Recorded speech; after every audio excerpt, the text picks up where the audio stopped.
Thank you very much, Judith, and I'm delighted to be part of a Comrie Conversation. I suppose that one of the great benefits of this digital way of working is that I would have found it very difficult to get all the way up to Comrie to have this conversation with you under normal circumstances. So it's a delight to be with you for an hour or so.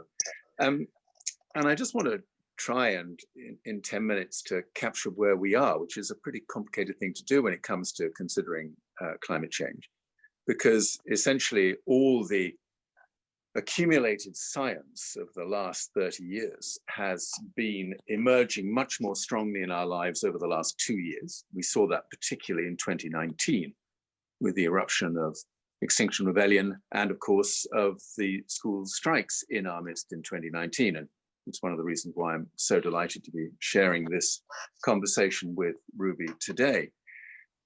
2020, of course, has been a bit difficult in terms of processing all of that because it has been dominated, obviously, by COVID-19.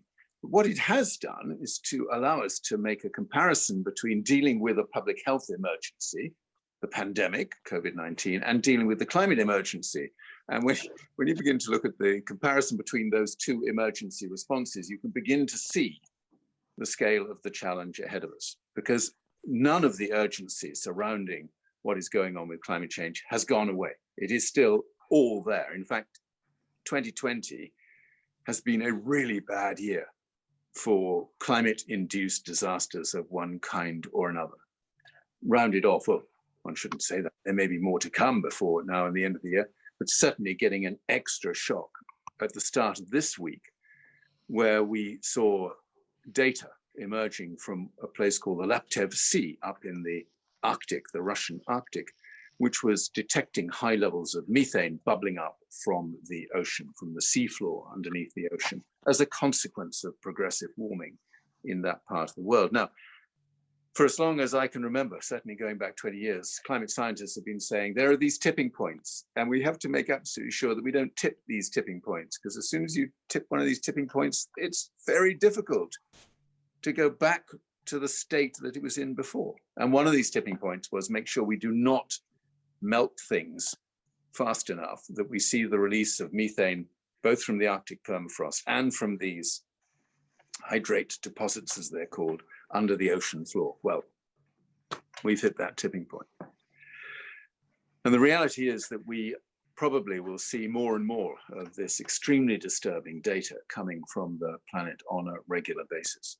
So the book I wrote, Hope in Hell, is forthright about the hellishness of the situation that we're in. And there's no point not being. Nobody benefits from not telling the truth, as Extinction Rebellion would urge us to do. There's no upside to that. But having done that, we then have to think about how can we ensure that we take forward our work, our collective work, in such a way that we retain hope, we build resilience, we create all sorts of new opportunities, collaborative opportunities, to do a much better job on the climate emergency than we've been able to do up until now. That's the real story. And in the book, I've spent more time talking about reasons to be hopeful than reasons to descend into total gloom and doom as a consequence of the latest climate science. The sources of that hope are many, happily. Some of them are to do with technology development, which is critical. We can't do what we need to do to get these greenhouse gases from going into the atmosphere to decarbonize our economy as it's described. We can't do that unless we have a technological route to getting rid of fossil fuels and replacing those fossil fuels with essentially renewables, plus storage, plus new ways of organizing our grids and so on. And that is now happening at pace. It is actually astonishing to look at the renewables revolution going on all around the world. And Scotland, of course, is a really big part of that revolution. The changes in the offshore wind industry in the UK, and particularly in Scotland, over the last 3 or 4 years are utterly remarkable. And we are now looking to solar, wind, particularly offshore wind, and new storage technologies to make it possible to get to 100% renewable electricity, not 40, 50, 60, 100% renewable electricity within a remarkably short period of time, if we wanted to do that. If we had a genuine emergency response process going on, we would set a target which would say, right, we have to do this. We have to do this first step in the decarbonization story by getting rid of all fossil fuels for the generation of electricity. And that would create the foundation, which would then allow us to address some of the harder issues about decarbonizing our economies, where our heat will come from if we need to move away from gas, where our transportation strategies will go if we need to move away from the internal combustion engine. There are solutions in all of these areas, by the way, literally, including what are known as the hard to abate sectors in the economy. But we have to build the foundation for that first. The second reason to be hopeful is that more and more people really do now understand what is going on. I love initiatives like this because it shows that we are able now to look to much more grounded, bottom-up sharing of data and understanding and perspectives and people's different perspectives on this, so as to get to the point where society as a whole is comfortable with, if not yet enthusiastic about, the scale of change that is going to be necessary.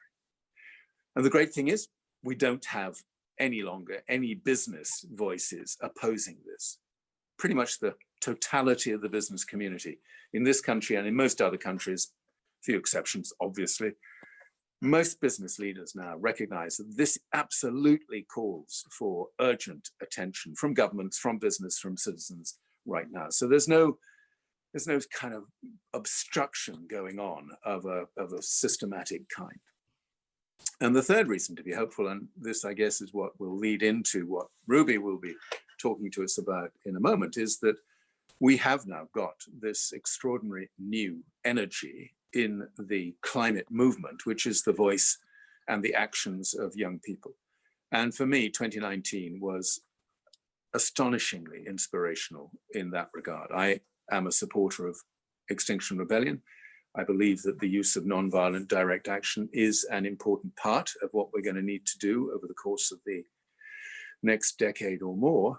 But for me, there was something about the emergence of that young voice, inspired in no small part by Greta Thunberg's strike against the climate, started back in 2018. It was a way of bringing a very powerful voice to different parts of the world that hadn't heard it before.